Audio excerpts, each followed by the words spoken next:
प्रिय छात्रों, गत कक्षा में आपके साथ दूसरे महायुद्ध की कारणों के ऊपर चर्चा की थी, जिसमें आपको उन बातों के बारे में बता दिया गया था जो इस विश्व युद्ध के लिए उत्तरदायी थी। वहाँ आपको यह भी बता दिया गया था कि कई बार अति लघुरात्मक प्रश्न में क्या पूछ लेता है, दोनों के साथ तुलनात्मक अध्ययन करके आपको बताया था कि प्रथम महायुद्ध में भी आपको ये याद रखना है इस युद्ध का तात्कालिक कारण क्या था और इस युद्ध का सबसे प्रमुख कारण क्या था। उसमें प्रथम महायुद्ध में तात्कालिक कारण क्या बताया था आपको, ऑस्ट्रिया के राजकुमार फर्डिनेंड और उसकी पत्नी मेरी की सर्बिया की राजधानी सेर्जियो में हत्या कर दी जाती है। और दूसरे महायुद्ध में आपको क्या बताया था, जर्मनी द्वारा पोलैंड के ऊपर आक्रमण कर दिया जाता है, उसके साथ ही दूसरा विश्व युद्ध प्रारंभ हो जाता है। प्रथम महायुद्ध में आपको प्रमुख कारण क्या बताया था, उग्र राष्ट्रीयता और साम्राज्यवाद बताया था, जबकि दूसरे महायुद्ध का सबसे प्रमुख कारण क्या था, ब्रिटेन और फ्रांस की तुष्टीकरण की नीति थी, जिसके कारण दूसरा विश्व युद्ध प्रारंभ हो गया था। पहले दूसरे महायुद्ध के कुछ कारणों की आपके साथ प्रथम कक्षा में उनकी विवेचना कर ली गई थी, चाहे वो वर्साई की अपमानजनक संधि हो, या राष्ट्रसंघ की असफलता हो, या निशस्त्रीकरण की असफलता हो, या तानाशाही शक्तियों का उदय हो, और विचारधाराओं में संघर्ष और आर्थिक मंदी नामक कारणों पे मैंने आपके साथ विचार विमर्श किया था। और ये बड़ा एक आपको बात मैंने बता दी थी कि सदैव युद्ध होता है वो शक्तिशाली और निर्बल व्यक्तियों के मध्य होता है, उसमें योगदान हमेशा शक्तिशाली व्यक्तियों का ही होता है, निर्बल व्यक्तियों का नहीं। और यही बात राष्ट्रों के साथ लागू होती है। परिणाम क्या हुआ, हमेशा शक्तिशाली राष्ट्र हैं वह अपने स्वार्थों को साधने के लिए निर्बल राष्ट्रों के ऊपर आक्रमण करने की कोशिश करते हैं, या अपनी महत्वाकांक्षाओं का शिकार करने की कोशिश करते हैं, या उन राष्ट्रों को प्रभावित करने की कोशिश करते हैं। और परिणाम ये होता है कि उनके मध्य संघर्ष हो जाता है।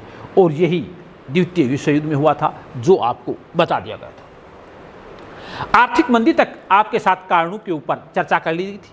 अब उग्र राष्ट्रीयता, द्वितीय महायुद्ध के लिए उग्र राष्ट्रीयता भी उत्तरदायी थी। इसमें क्या था बेटा, हर राष्ट्र था वो अपनी सभ्यता और अपनी संस्कृति को श्रेष्ठ समझता था। यही स्थिति जर्मनी की हुई।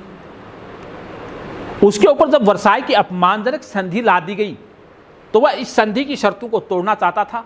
और 1932 में जर्मनी में हिटलर के नेतृत्व में नाजीवादी सरकार की स्थापना हुई।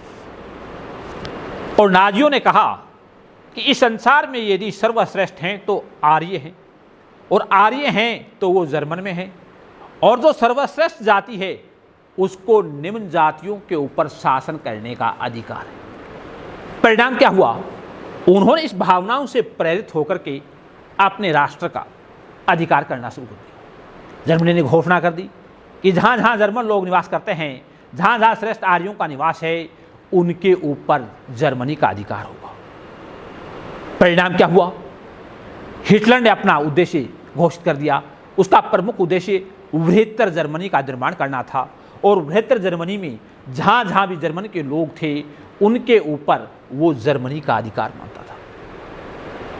इसी के परिणाम स्वरूप उसने चाहे पोलैंड हो, चाहे सुडेटनलैंड हो, और चेकोस्लोवाकिया पे अधिकार कर लिया। जब विश्व की आंखें खुली कि अगर हिटलर को प्रारंभ में ही रोक दिया जाता तो द्वितीय विश्व युद्ध की नौबत नहीं आती और इस विश्व युद्ध को शुरू करने की समस्या ही थी। यही बात इटली के साथ हुई। इटली भी अपने साम्राज्य का विस्तार करना चाहता था, अपनी जातीय श्रेष्ठता का विकास करना चाहता था। इन तीनों राष्ट्रों ने कहा कि संसार के ऊपर शासन वो ही कर सकता है जो सर्वश्रेष्ठ है। और सर्वश्रेष्ठ इसने किसको घोषित किया, आर्यों को ही घोषित किया। आर्यों को किसने कहा, जर्मन लोगों ने कहा कि विश्व में सर्वश्रेष्ठ कौन है, जर्मन लोग हैं, और उन्हें संपूर्ण विश्व पे अधिकार करने का अधिकार है, और निम्न जातियां हैं वो इनके अंदर शोषित होने वाली। अगला साम्राज्यवाद। साम्राज्यवाद द्वितीय महायुद्ध के पश्चात ब्रिटेन, फ्रांस ने अपने अपने उपनिवेश स्थापित कर दिए। जर्मनी, इटली और जापान के पास उपनिवेशों की संख्या कम थी। ये बड़े और शक्तिशाली राष्ट्र अफ्रीका और एशिया महाद्वीप के छोटे छोटे देशों के ऊपर अधिकार करना चाहते थे। इनका उद्देश्य था वहाँ अपने उपनिवेशों की स्थापना करना और उन उपनिवेशों से कच्चा माल प्राप्त करके तैयार माल उन्हीं में भेजना। एक तो वहाँ पर अधिकार करना और दूसरी उन्हें अपनी व्यापारिक मंडी स्थापित करना, जिसके कारण इनकी आर्थिक वृद्धि का विकास हो रहा था। ये बात इटली, जर्मनी और जापान को रास नहीं आई। उस समय तक जापान के पास कोई उपनिवेश नहीं था, इटली के पास उपनिवेशों की संख्या कम थी। परिणाम क्या हुआ? इटली ने भी अपने उपनिवेश बढ़ाने शुरू कर दिए। ब्रिटेन और फ्रांस इनका विरोध नहीं कर पाए। विरोध इसलिए नहीं कर पाए क्योंकि वो भी स्वयं निर्दोष नहीं थे। उन्होंने भी अपने अपने साम्राज्यों का विस्तार किया था, इसलिए इनको रोक नहीं पाए। परिणाम स्वरूप द्वितीय महायुद्ध शुरू हुआ और इसका कारण क्या हुआ? इन शक्तिशाली राष्ट्रों ने अफ्रीका और एशिया में अपने साम्राज्यवाद अर्थात उपनिवेशों की स्थापना की और जिसके परिणाम निरंतर संपूर्ण विश्व को इन्होंने संघर्ष की ओर उड़ेल दिया। अब जो इस युद्ध का सबसे प्रमुख कारण था, आपको बताया, ब्रिटेन और फ्रांस की तुष्टीकरण की नीति। दूसरे महायुद्ध का सबसे प्रमुख कारण था ब्रिटेन और फ्रांस की तुष्टीकरण की नीति। इन्होंने अपने स्वार्थ के लिए जर्मनी और इटली को प्रोत्साहन देते रहे। इन्होंने ये सोचा कि इनको स्वयं को तो कोई नुकसान नहीं हो रहा है और दूसरे राष्ट्रों के ऊपर जब ये कोई अधिकार करते थे उन्हें ये संतुष्ट कर दिया करते थे। पहली बात तो ये साम्राज्यवादी हिटलर था, वो साम्यवादी विरोधी था और वह साम्यवाद को नाश करना चाहता था, अर्थात रूस के ऊपर प्रहार करना चाहता था। और रूस के ऊपर प्रहार करने को और साम्यवादी विचारधारा को समाप्त करना ब्रिटेन और फ्रांस अपने अनुकूल समझते थे। इसलिए उन्होंने तानाशाहों की बढ़ती हुई शक्तियों पर अंकुश लगाने का प्रयास नहीं किया। और एक दिन वो स्थिति आ गई जब उन्होंने एक एक करके यूरोप के छोटे छोटे राष्ट्रों पर अधिकार करना प्रारंभ कर दिया। तब उनकी आंखें खुली, तब तक बहुत देर हो चुकी थी। इन दोनों की अपने स्वार्थ की नीति के कारण संपूर्ण विश्व को इन्होंने दूसरे महायुद्ध के मुंह में धकेल दिया। अगला इसका तात्कालिक कारण था जिसके कारण विश्व युद्ध का श्री गणेश हो जाता है। जर्मनी है वो पोलैंड के ऊपर 1 सितंबर 1939 को आक्रमण कर देता है। पोलैंड का कोई दोष नहीं होता है, उसके ऊपर आक्रमण करके वो डेंजी को प्राप्त करना चाहता है।